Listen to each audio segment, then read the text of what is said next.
It's no secret, I love a moss pole, but moss is an organic material, so it can decompose, which raises questions such as, what's the lifespan of a moss pole? Do I need to replace the moss in my moss pole? How long can I use a moss pole for? And so on. Now, after 3 years of gathering evidence, I think I'm finally in a position to give you somewhat of an opinion on this topic.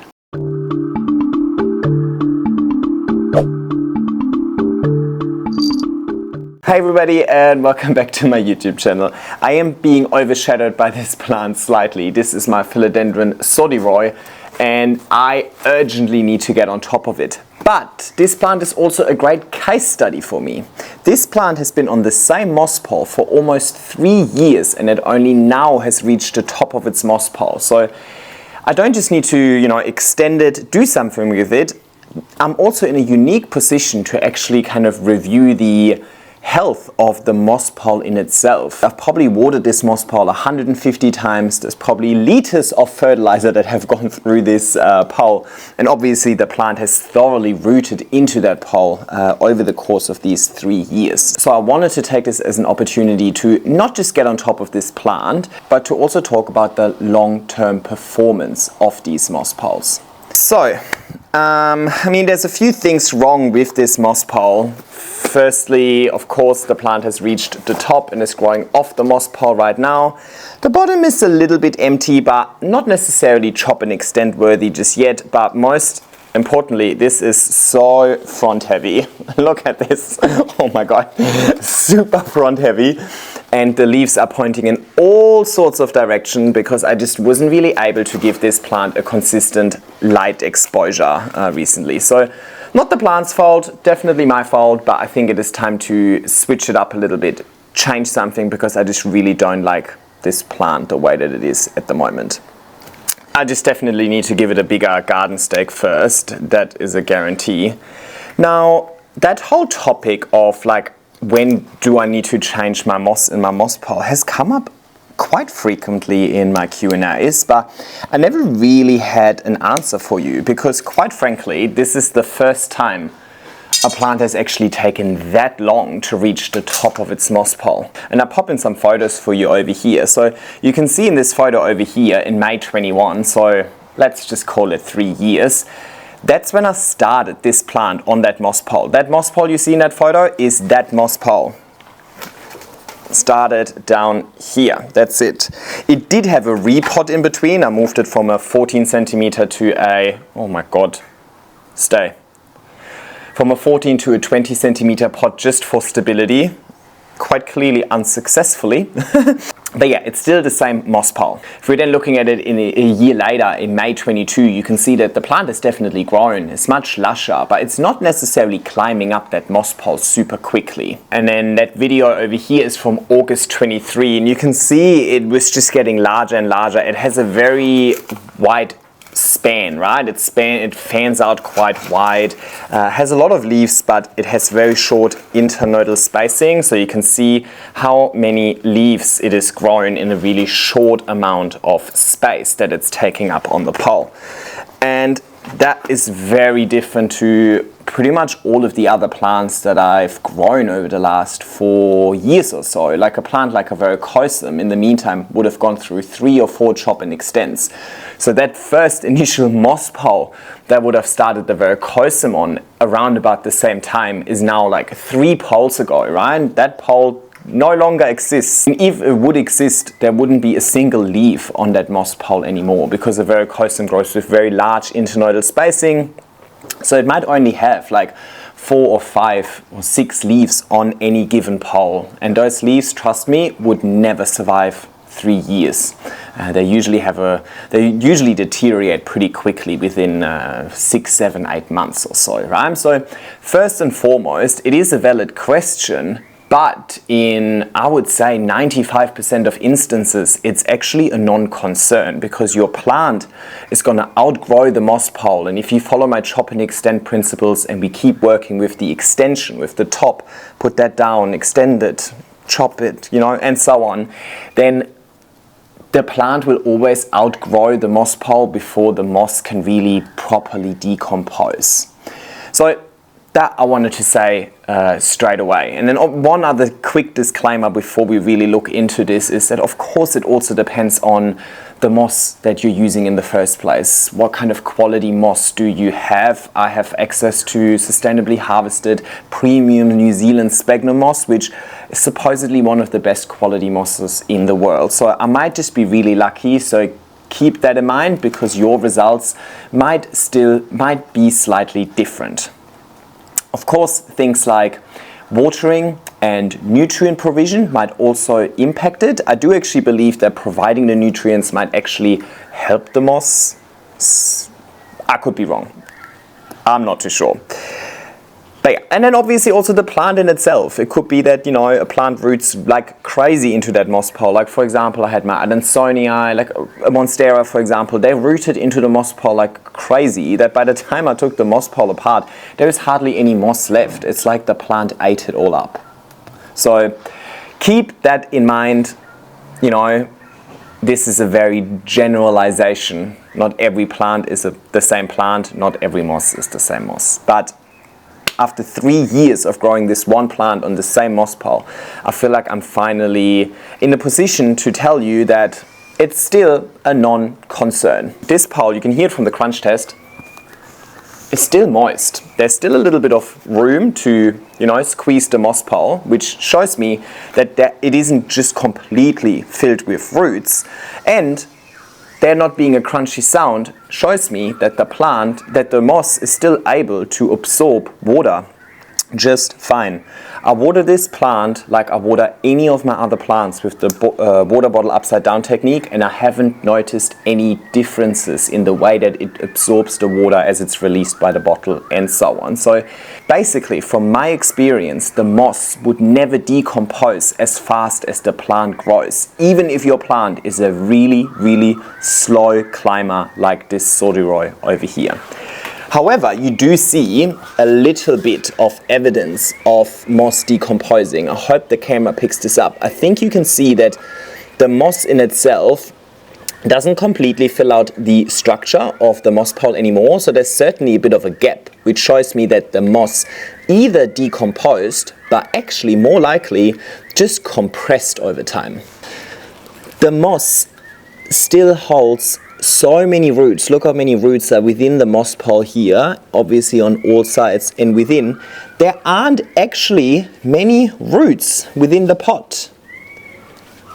If you consider how many leaves this plant has and how little roots we saw in the pot, we know that majority of the root system must be within the moss pole.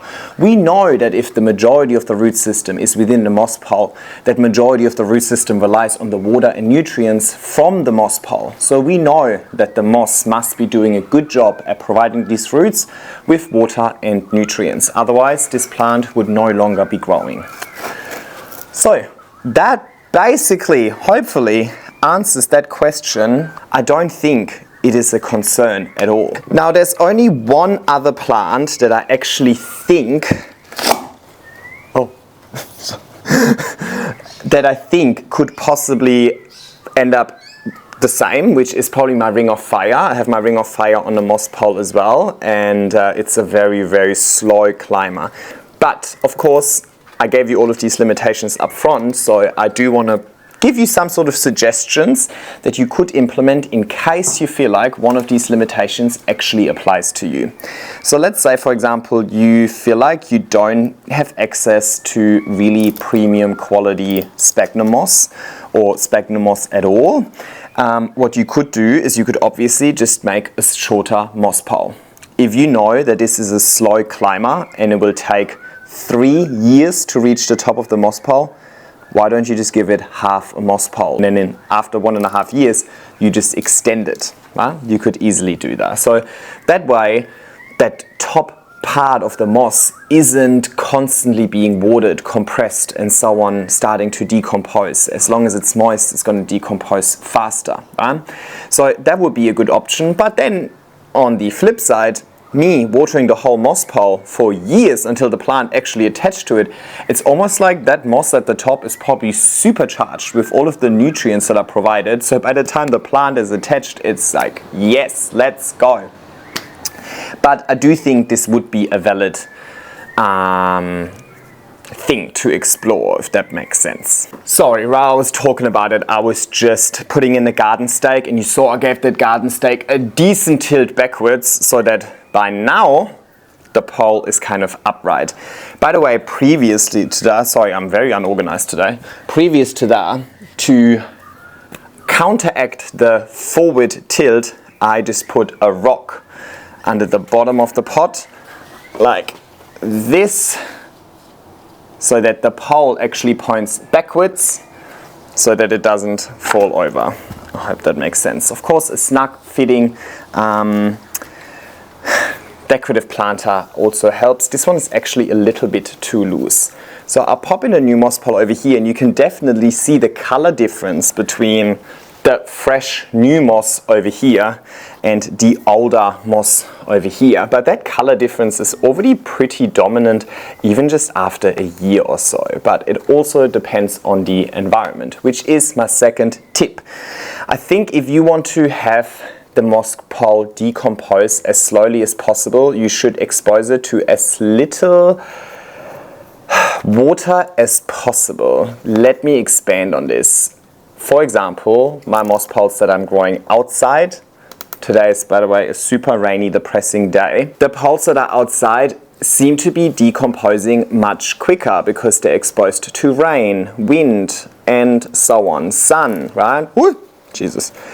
So all of these things would make the moss pole decompose a bit faster, whereas this plant over here in particular has always grown indoors. Yes, of course, I've watered it for the sake of the plant, but I've never watered it more than it absolutely has to, whereas of course outside it's watered with every rain, whether the plant actually needed the water or not. So I do think that can definitely help, and I do think, and I have no scientific background on that, but I believe I heard this somewhere, I do believe providing your moss, even though the moss is technically not alive, but I think providing the moss with nutrients as part of the watering experience might have also contributed. But if somebody actually knows that part, I would love for you to leave a comment, but that's kind of my gut feeling. And I mean, my whole plant hobby is kind of it's a combination of proof is in the pudding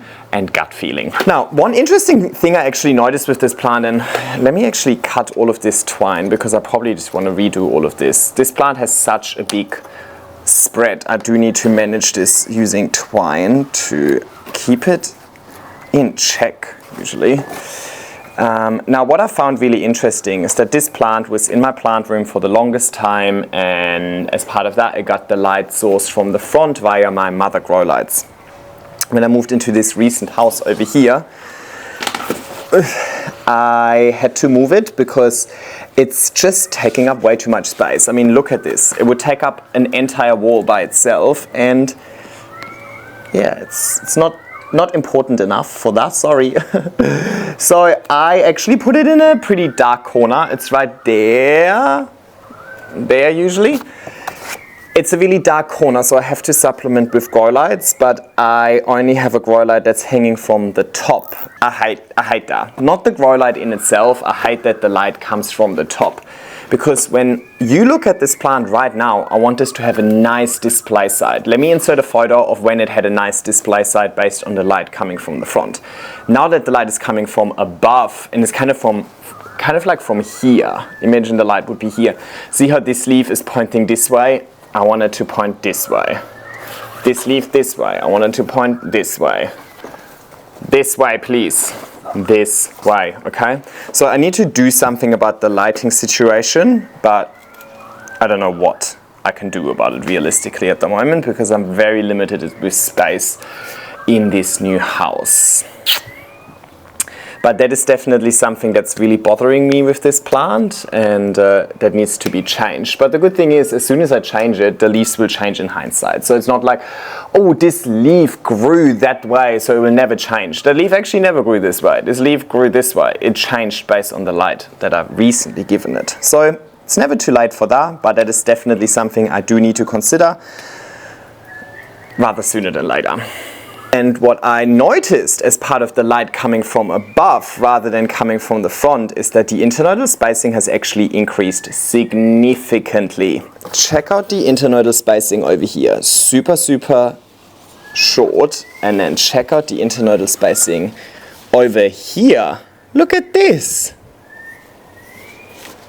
Now, usually I would expect a plant to decrease in internodal spacing with maturity, not to increase with maturity. But then I realized that, hang on, the light used to come from the front.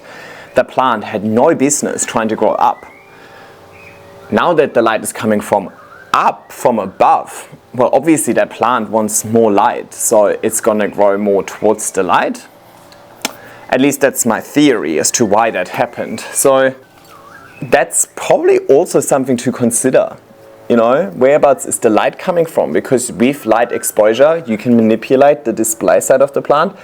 But by the looks of it, you might also be able to manipulate how fast it actually grows up that moss pole. This plant does need to have a little shower, and I need to find it a better pot, and then I need to find it a better spot. But even if I find it a better spot now, proof is gonna have to be in the pudding ultimately. I need the plant to show me which way it wants to grow, in which direction it wants to face, and if the light I'm giving it is doing that or not. So that's probably something you're gonna see as part of an updated houseplant tour. I do them every 3 to 4 months, and then you'll probably see where this plant ends up being. To be honest, right now I'll probably just pop it back into its spot right there, because as part of my winter setup I want to rearrange quite a lot of plants anyway, see if any of the plants from outside need to come in and so on. So I reckon there's going to be a major rearranging in the making very soon anyway, so I don't want to waste my energy on it now, just to change it again really soon. Today's video was really more about the lifespan of the moss and the moss pole in itself, and I hope this video gave you the confidence that this is kind of a non-concern for now. But of course, this pole is still here, so who knows? Let's check in and see if this moss pole is still holding up in a year's time or in another 3 years. So suppose we'll find out. Thank you so much for watching. Like, subscribe, and leave a nice comment, and I'll see you next time. Bye!